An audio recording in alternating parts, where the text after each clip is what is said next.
Hello, and thank you for joining A Shark's Perspective. So, guess what? We've hit another milestone with the 200th episode, and I cannot thank you enough.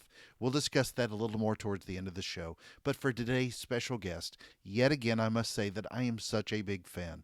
I don't even agree with him a lot of the time, but he always challenges me to think about marketing differently. Seth Godin is an author of many best selling books, an entrepreneur, most of all a teacher, and one of the most widely recognized and respected authorities in marketing in the world.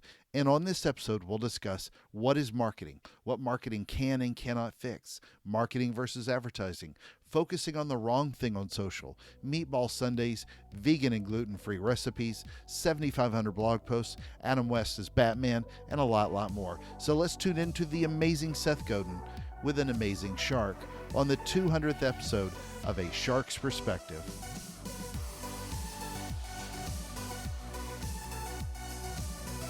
Seth, thank you so much for joining us today on A Shark's Perspective. Obviously, I'm a big fan of yours. I'm so excited to get you on episode 200. One of the biggest reasons I'm a big fan of yours is I've seen you speak multiple times. I've had the pleasure of reading a lot of your books. In fact, I was at a mall killing time before a conference not that long ago, and they even had at a Barnes & Noble had a copy of Meatball Sunday, and I bought it there and read it, and just that wasn't the only Seth Godin book they had, but it was just funny to see that one of all the ones on the shelf. And I can't say that I've really seen it at bookstores before, but what inspired you to write This Is Marketing? I'm also curious, what is your favorite book that you've written that isn't This Is Marketing, and why? Well, thanks for having me on, Kenneth. Of course. The book This Is Marketing is sort of the capstone of me thinking about marketing for more than 30 years. Yeah. It's based on the marketing seminar that we run. More than 8,000 people have been transformed by it. And as I saw how those lessons were resonating with people, I realized there's a whole bunch of people who aren't going to spend the time or money to do an online workshop that takes 3 or 4 months. So I'll take the best of it and turn it into a book. Little did I know that I would also be writing what became one of my most popular books ever. My belief is that marketing is not advertising, marketing is not hustle, marketing is not manipulation. Marketing is the act of making things better by making better things, by telling true stories that spread, by giving people a chance to go where they need and want to go. And too often, not only outsiders, but insiders are defining marketing as sort of this adversarial, scammy thing. Mm-hmm. And we need another name for that because I refuse to give up the name marketing to those people. Prior to that book, what was your favorite book that you've written to date, and why? Oh, yeah. See, I I've had 3 dogs Yeah. from the shelter, Yeah. and I don't have a favorite Oh, dog, yeah. and I don't have a favorite kid, and I don't have a favorite book. Every one of the books that I've decided to devote a year of my life to creating is my favorite in some way. The book that sold the least was called Survival is Not Enough. Yeah. It came out right after 9/11, and so often, like most authors, I'll pick that one because it didn't get read. On the other hand, uh, a book like Meatball Sunday, which I hope you got it as a discount, um, has a lot of stuff in it that I'm super proud of. V is for Vulnerable looks like a kid's book. I Mm-hmm. don't I don't have a favorite book.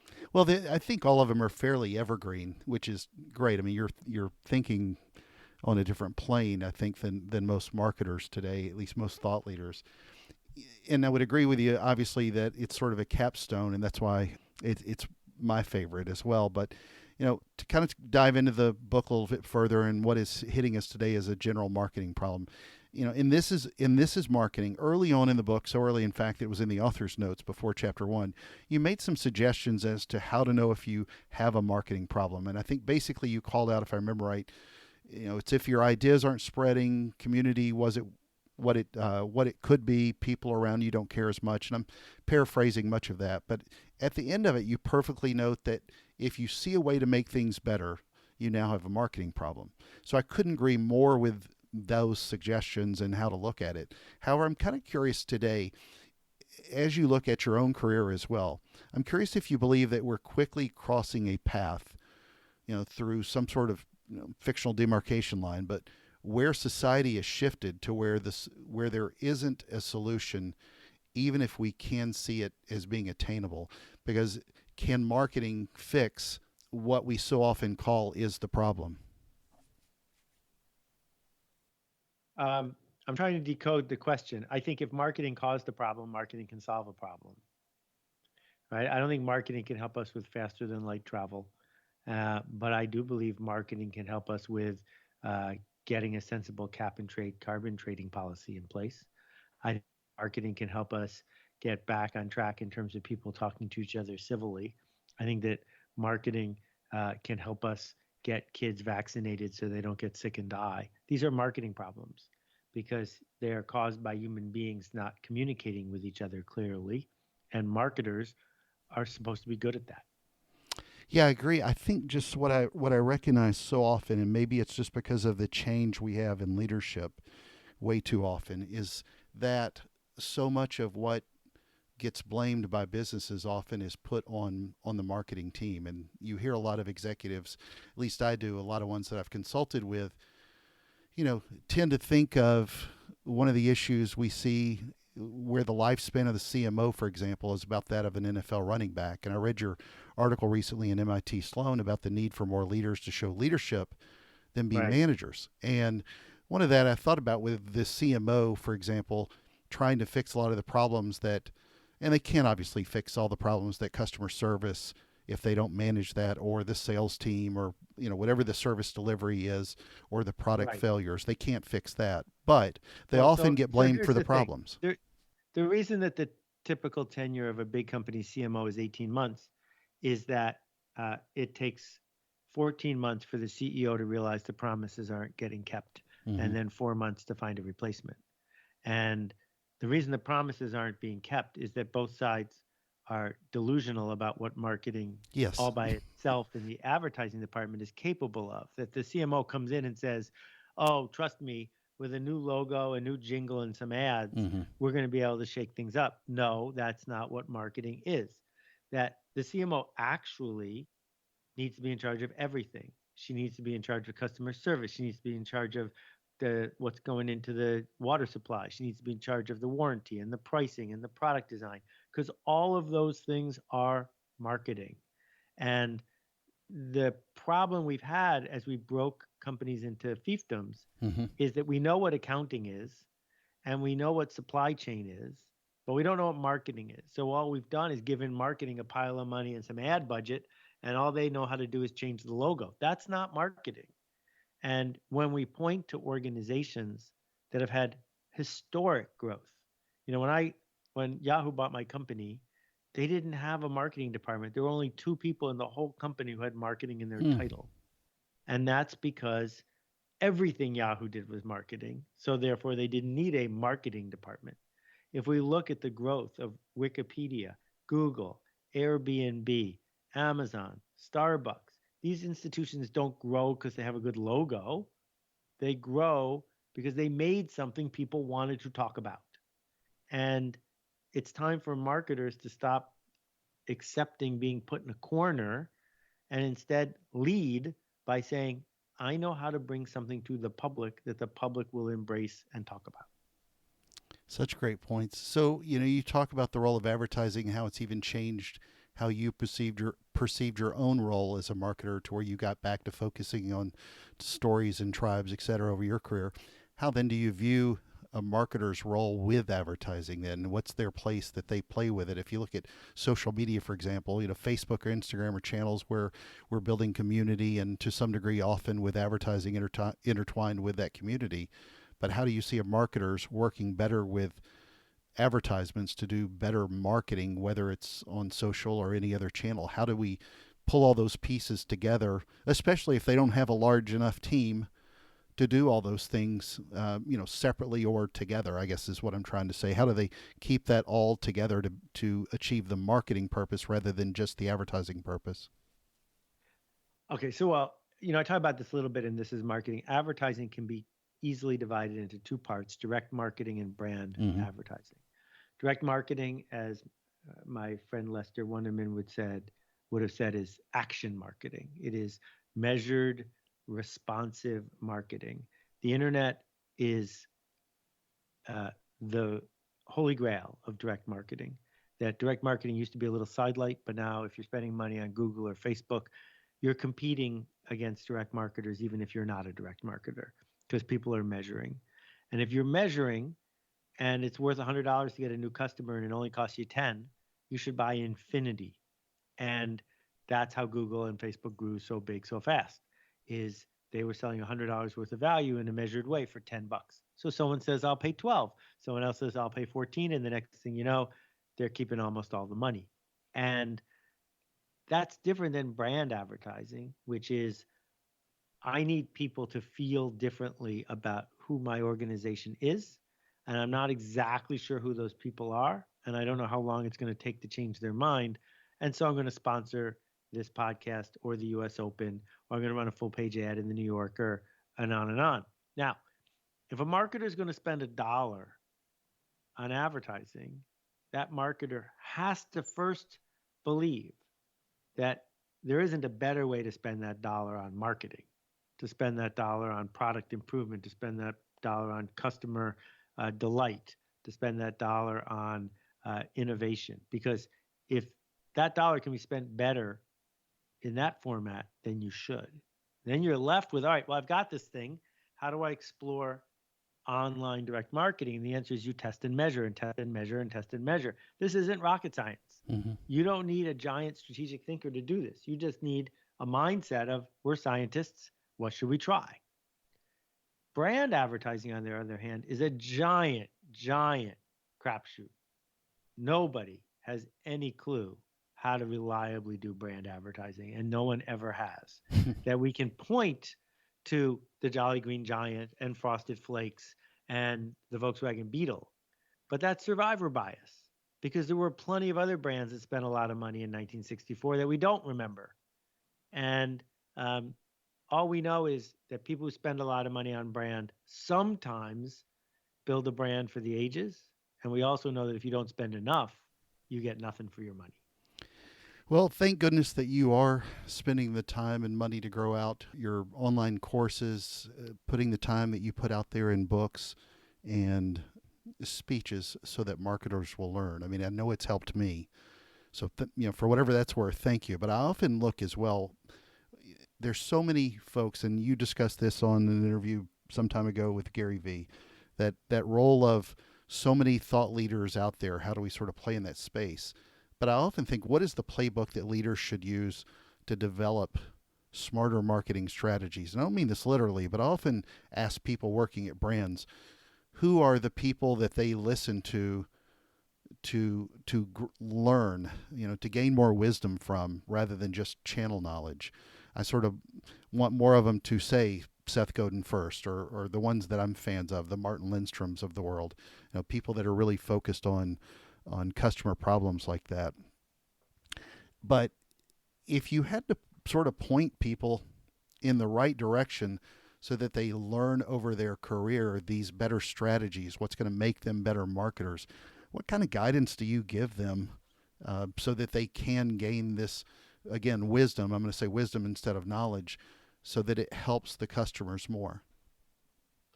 Well, the most important thing by far is to make sure you are making the right promises to the right people internally. Meaning that if the system you are a part of, your boss, your boss's boss, et cetera, is counting on you for a clever logo or a new ad, you're never going to be a good marketer because that's not marketing. You're doing a different job. The hardest part is persuading the people around you what marketing actually is so they will look to you to do marketing. And it's strategic, it's not tactical. That's why I get so frustrated at events, conferences, or books or articles that are filled with tactics. Oh, yeah. Great. Tactics are fine if you need a tactic, but don't call it marketing strategy. They're not related. And so you can tactically work your way all the way to the basement because someone's always going to be a little quicker than you, a little cheaper than you, a little bit more algorithmic than you. But that's not where marketing breakthroughs come from. The back when I was at Yahoo, there was this little company that Yahoo had a piece of called Google. And the biggest insight they had at Google wasn't that their search was better, because it wasn't better. Hmm. It was that instead of having 183 links on their homepage, which Yahoo had at the time, they had two. That was a marketing decision. And so, what I would say to somebody who's feeling stuck is, when was the last time you made a decision like that one, right? A decision to say, let's close all our dealers, or let's stop going direct and open new dealers. A decision like, every time someone buys one of my record labels albums, I'll send them two, right? Because if someone gets two, they have to give one away. And so the word spreads. These are marketing strategies that help you find the empathy to give people what they will be excited about, as opposed to the selfish idea that you are stealing people's attention. So diving a little bit further into empathy, then, is a brand's lack of empathy a fixable problem for a marketing team? I've worked for and with some brands that were so bad at empathy that I either fired them as a customer or just stopped working with them completely. And it was may have been in vice, in reverse order, but it was always in that 1-2. And when I look back so often at their problems, it's something tied to empathy with their customer service issues or something else. And then too often, again, the fingers get pointed back from an executive saying that we've got a marketing problem.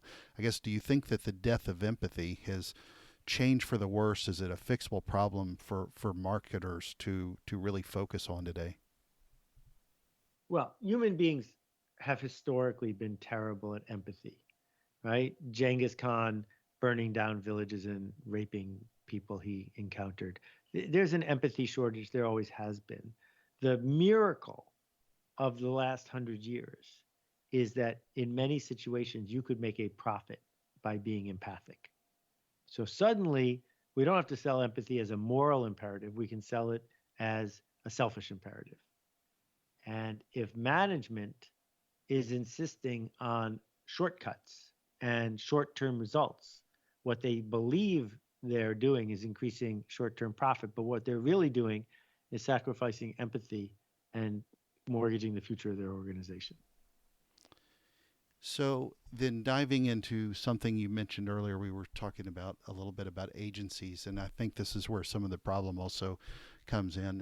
What's your recommendation on how we fix the structure with agencies and working with brands? And I've read several of your blog posts on to, whether or not to third party or not to third party, a lot of the nuances that go with that. But so many brands today have become so reliant, especially on the creative side of the equation, which is, per your what you were talking about with logos and jingles again, that it becomes too difficult or not cost effective enough to change, or they don't have the right kind of leadership to do it. Now, maybe if they didn't change, they go out of business, but they continue to suck for a lot of other reasons, but with a lot of those siloed efforts. But a lot of the people who are writing the day-to-day stories, if you will, for the brand are not even great storytellers, or often don't, maybe they have the channel knowledge but no business wisdom.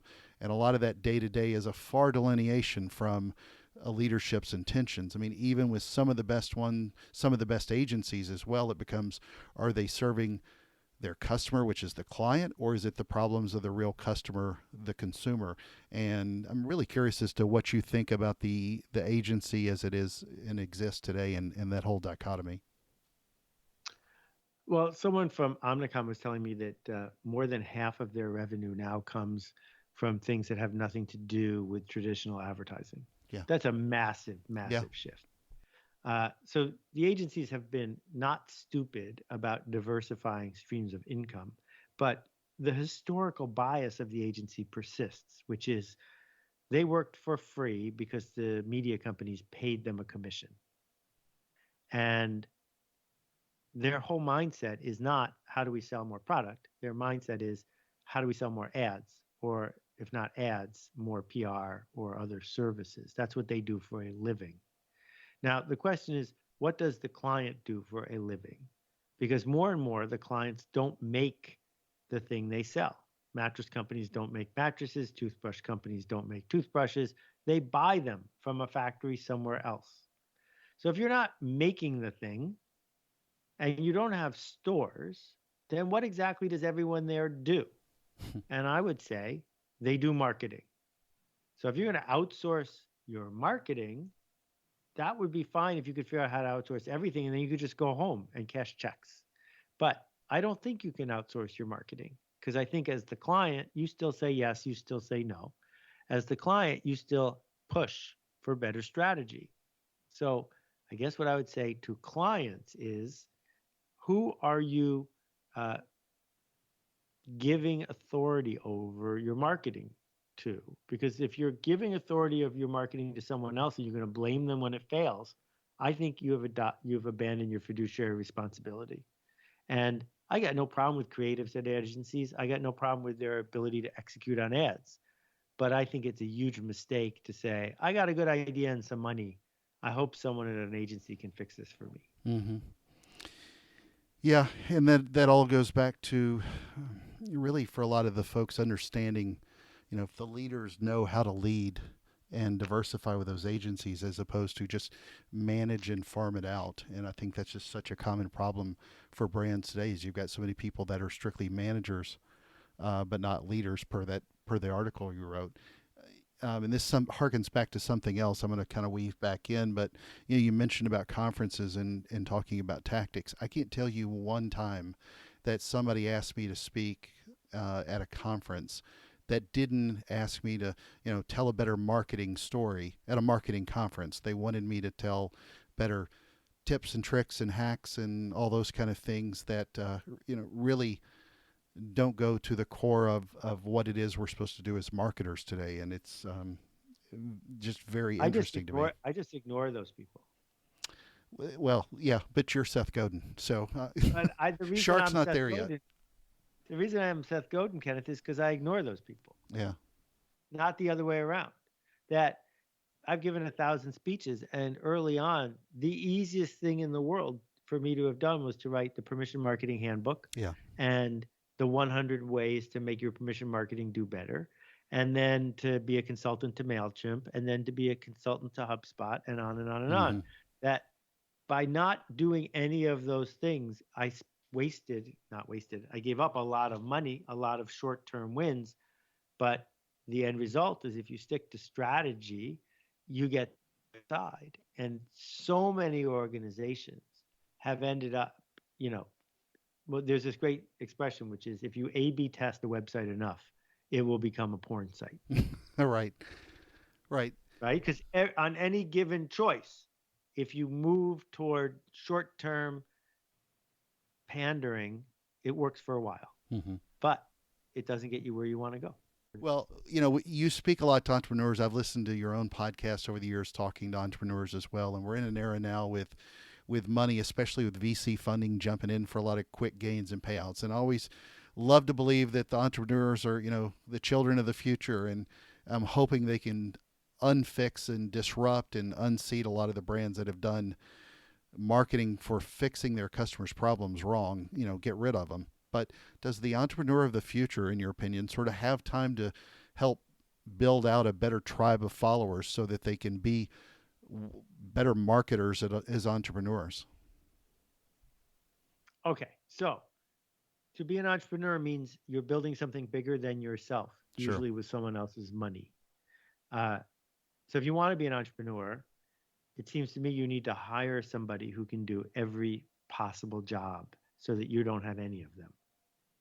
And one of the jobs that you've got to put really high up on your list is how do I create something that people care about? How do I engage with people in a way that they would miss us if we were gone? And if you can't figure out how to do that, you should pay someone to figure out how to do that. Because if you can't do that, you're not going to build something that matters. Great point. So, where do you sit with social media today? Obviously, in a 30-year career, the last 10 to 15 years now is social has just exploded and developed into some weird place that we have today with everything going on with Facebook and with privacy and Twitter's Sure. stance on ads. I mean, what are your thoughts as a whole on social media with how we fix it to do it right? Obviously, you're killing it in social media. I'm really curious as to how you view social media today as a channel for brands. Well, it's really important to remember that your job is not to make Twitter happy and your job is not to make Facebook happy. that they have put up metrics and case studies of how you're supposed to do it. And at these tactical gab fests, that's all anyone ever wants to talk about. Mm-hmm. As if doing a tweet during the Super Bowl for Oreos that went viral sold even one more Oreo. It didn't sell even one more Oreo. It is not something to be proud of. It's something to be sort of ashamed of, because what you were doing was creating content for a company that doesn't care about you, Exactly. Twitter, and then taking credit for it in all sorts of ad publications. No, no, no, no, no, no. So here's my take. First of all, the internet is the first medium in history that wasn't invented to make marketers happy. That we invented TV so we would have a place to put TV ads, not the other way around. And the internet shows up, and for 10 years, there's no ads on it at all. And we forced into it this idea of commerce. So now you've got a social media director and a social media vice president, a social media this and a social media that. And they're sitting there pretending they're in high school, tweeting and posting and whatever it is, measuring exactly the wrong metric. And why are you surprised that it's all banal? Why are you surprised that none of it really sticks with people? Because all you're doing is making the intermediaries happy. Well, I don't tweet personally. I don't use Instagram the way you're supposed to. I don't use Facebook the way you're supposed to, or LinkedIn for that matter. But these are platforms and they can be used in other ways. Mm-hmm. And it begins with the key concept from This Is Marketing, which is you don't want the biggest possible audience. You want the smallest viable audience, the smallest group of people that could sustain you. If you can delight them, you're off to the races. So we're not trying to get 10 million Instagram followers. I know how, but I don't want to. No. I want the right people who are following me for the right reason. And if someone doesn't get the joke, go follow someone else. Fine with me. Yeah. Yeah. Well, I've stopped listening to anybody's advice on likes and shares and everything else a long time ago. So I have not really worried about that at all. And I don't really care if I have one follower or a million. It just hadn't really done much for me either. I love something that you mention in your book towards the end, as you make mention of 1,000 books that you love others to read, but you make mention of pretty a strong laundry list of authors and books that you enjoy have enjoyed reading. But I'm really curious, who are the main thought leaders that you listen to? I know there's got to be some that are in marketing, a lot that aren't. But who are the ones that sort of inspire Seth Godin to become a better marketer and business leader today? Oh, I would say far and away it's my readers. Far and away it's watching what people who get the joke are doing in ways that I could never imagine, Right. and then reporting back on it. Uh, you know, there are heroes of mine, many of whom have passed on, who keep me personally motivated to be the Sure. teacher that I seek to be. But from a content point of view, uh, I learn more from watching a really good fifth grade teacher than I learn from yet another dummy's guide. Well, speaking of content as well, I would say that you are probably the best I've ever seen and longest running I've ever seen with your daily email posts, your daily newsletter or blog posts rather. And you've done what I think obviously is a great job as well of not doing what a lot of people might consider content shock, but you're putting out, um, you know, a great amount of content, but also is very thought provoking. And I've always been curious, at what point did you know you were kind of locked into doing that every day? Because it's hard enough coming up with the topics to do that many, and I'm sure you write some of them in spurts, but it also takes a discipline to discipline yourself to have written millions of words of copy every day over time. Well, first, thank you for the kind words. I ran into someone yesterday, and she said that she's been reading my blog for a long time, and she wanted to thank the team that's writing it. Yeah. And I said, every single word is me, and it has always been me. Yeah. Every book, every blog post. I don't know why I need to say that out loud, but it matters to me that every word. Now, uh, mm, everyone I know wakes up in the morning able to speak and they say something. No one gets talker's block. Well, talker's block and writer's block are both things that don't exist. Hmm. I write every day because it's every day. That's what I do. And I write lot of blog posts you don't read because I pick the best one and that's the one that comes up next. If the people who are listening to this wanted to write a blog post every day, I am confident that they could. And if they wrote 100 really bad ones in a row, sooner or later a good one would slip in. And once you got one good one, then a second one's not that hard. Yeah, I don't know if I would say that everybody could do that though. I'd love to Of believe course they that. could. It's really, this is essentially important. We are allowed to say that we can't play cricket like Donald Bradman did or hockey like Wayne Gretzky did. Totally get that. But if you can talk in a way that other people want to hear what you say, if you have ever spoken at a meeting and someone said, that was helpful, then you are capable of writing down what you said. Agreed. Yeah, I just I find a lot of times that, especially it could be in marketing, leadership, anything, or just normal people, that innovations easier than I thought it would be. Execution for a lot of people has become more difficult.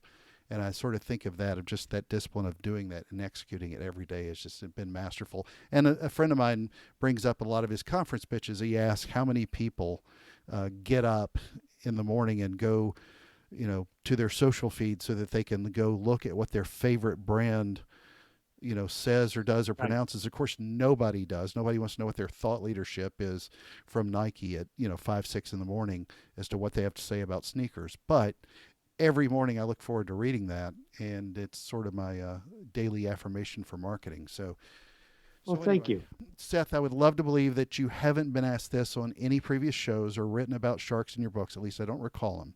However, you did a really good blog post earlier in 2019 about jumping the shark in reference to Rand Fishkin's presentation on Google and other sites hoarding traffic, which again I saw last week, and I love that point. I hate Google and Facebook for creating the algorithms they have to hoard all the traffic. But I must ask, since I finally got you on a shark's perspective for episode 200, what is your favorite kind of shark and why?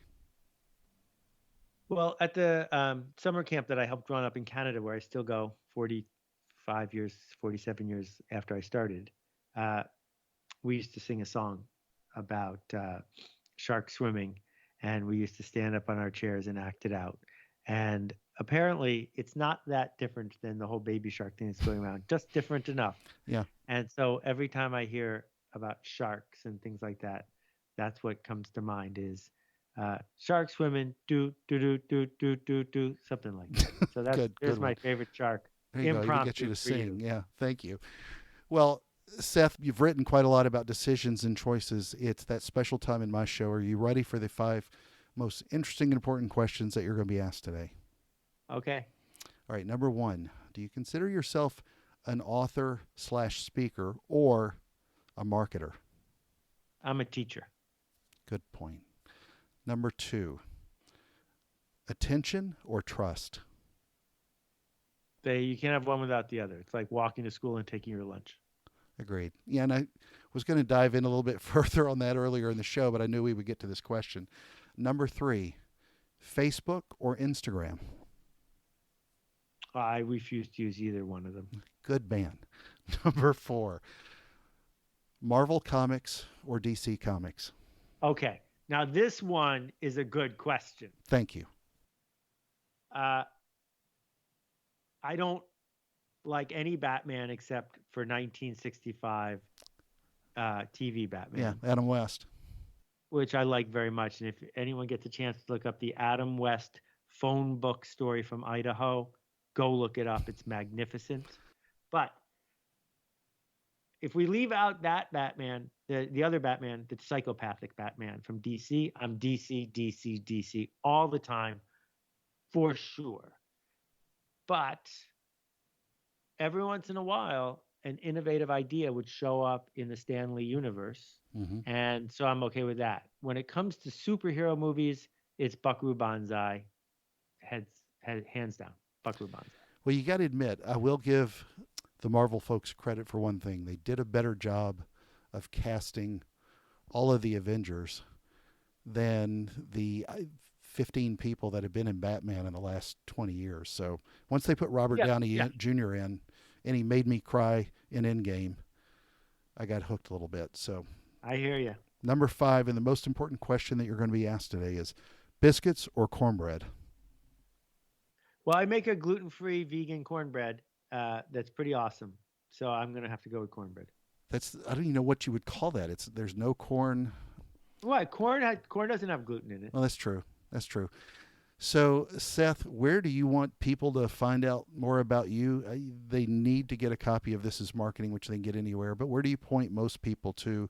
If it's a social channel, your website, sign up for the courses and more.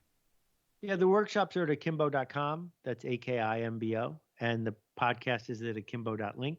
And if you want to read the 7,500 free blog posts, just type Seth into your favorite search engine. Perfect. Seth, it's been an honor, and thank you so much for being with us today on the 200th episode of A Shark's Perspective. Well, thank you for showing up 200 times. People have no idea what a commitment that was on your part. So I was happy to be here to celebrate it. Thank you.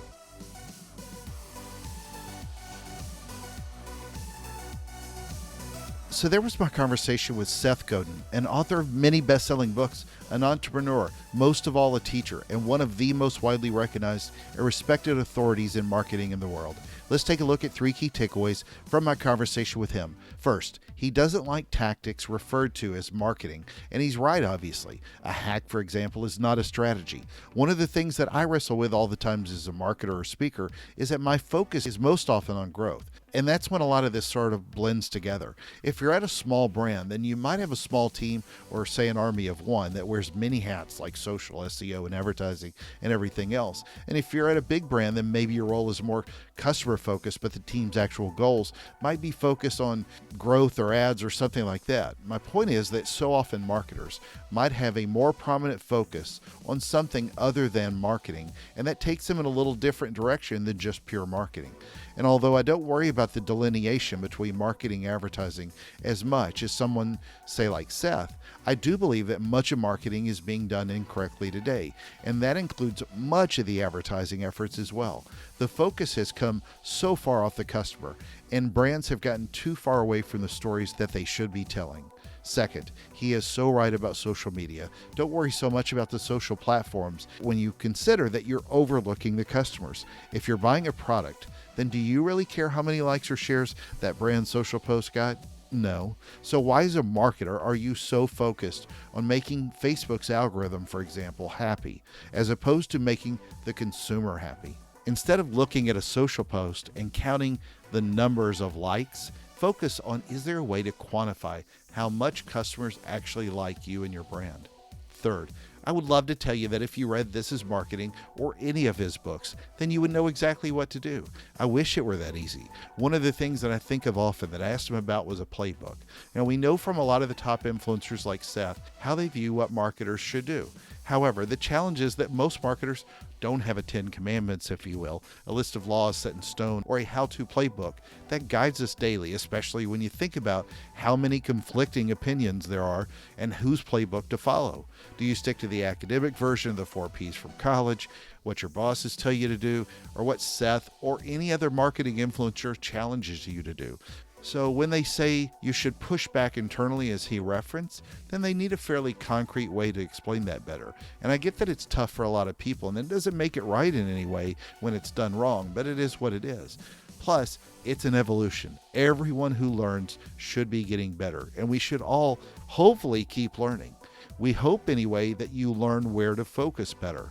I do know this, your marketing won't go as wrong. It will go much more right than not when you stay more focused on the customer than some dopey ad jingle, a banner ad, social post, or anything alike. It's not a playbook, but doing what's better for the consumer is always a good playbook to follow. This podcast is a good place to continuously learn. Seth's books are a great place to start reading. And a rare fourth, as I said at the time of the 100th show, do you have any idea how much I am honored with this 200th and every episode of the show? I've been so lucky to have thoughtful discussions with some of the smartest and most influential people in business today. Hopefully, I've earned your respect and your trust, which matters far more to me than ever being in the spotlight or numbers of likes or shares. This show has not been about anything other than trying to help people do better with their brands, educate, and help businesses grow. And I've heard from so many people, it's amazing the feedback that I've gotten. I'm glad that I've been able to put a voice to helping some people get better. Got a question? Send me an email to kenneth@asharksperspective.com. I say it and believe it. Thank you for the privilege of your time. This is Sharketing with your marketing shark. So join us on the next episode of A Shark's Perspective.